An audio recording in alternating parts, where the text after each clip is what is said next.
Hey, welcome to this is day 2 of the Core Confidence Challenge.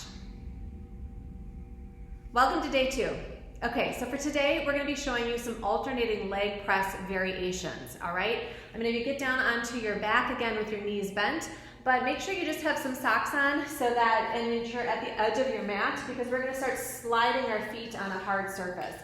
If you only have carpet, you can put sliders underneath your feet, or you can even do paper plates or something like that, okay? So let's go ahead and come onto our backs.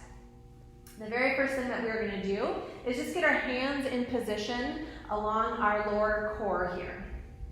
And if you need to kind of wake up your core, you can kind of go through the things that we did yesterday, or just start by pressing your foot down and just feeling those muscles. We're always building from one day to the next, okay? So for this exercise, we're gonna start by pressing our left foot down, sliding our right leg along the ground there, away from our body, and then bringing it back up. Now, the key with this is that you stay connected to that core and you are able to activate it the whole time throughout that slide. We can then alternate to the other side, okay? So again, I want you to do this for time. I'll go ahead and I'll do about 5 reps on each side, and then I'll show you some other variations. But I do want you to do these things on your own. Like, watch me, then turn the video off, and then go set your clock and try to see what you can do for length, starting at 30 seconds or so, and go from there. Of course, if you can do less than 30, that's totally fine. Quality over quantity. All right, so let's start with some slides. Press the left foot down, activate the core, slide the right heel, and up. Ideally, you want to be able to talk while you're doing these exercises and keep that core active. It can take some time to get there where you can talk and activate at the same time. So I'm on number 4 here on my right. And then we're going to switch to the other side. I'm going to let go, re-engage, see what I can do on the left side. So I like to start one leg at a time so you really can see if there's a difference between your right and your left, because there definitely can be. And you can always just alternate back and forth after this when you're looking for time, okay?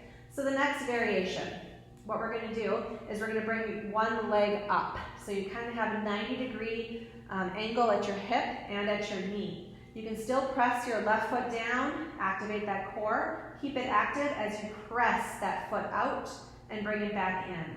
You can relax in between each rep, re-engage and press the whole time, or you can keep it engaged the whole time and move through it. So that was rep number 3. I'm just going to show you 5, but again, I want you to try this for time so you can see if you can build up with your endurance with this, okay?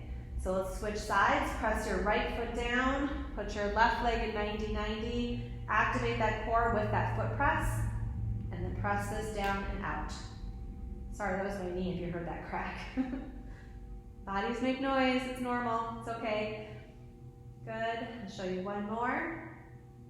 Okay, now this last variation is much more challenging. It makes you try to find your core when it feels kind of unstable. So some of you will not be ready for this today, and that's okay, but give it a try and see what you think, okay? So what we're gonna do, this might be important. My body likes to really arch here, so I need to pull my ribs down, and I need to kind of pull my pelvis back a little bit. Now the goal is not to smash it into the floor. Just want you to know that. It's just to find something neutral for you. I'm activating my core here, relaxing my neck. What we're gonna do is we're gonna just press one leg out, bring it back in. Now you can stay on one side all in a row and see how that feels. You're trying to minimize the movement at the pelvis. Your core is active and it's stabilizing that pelvis in this position. Now, if you need to coordinate with your breath to make things a little bit easier, you can exhale as you go down and up. So inhale here, set the core.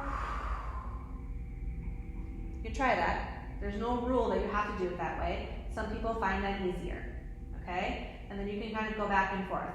Now, this exercise can get sloppy really, really quick, and you can just like lose control of your core. There's no point to it then, okay? So just always reset and then try again. Okay, that's it for today. Have fun.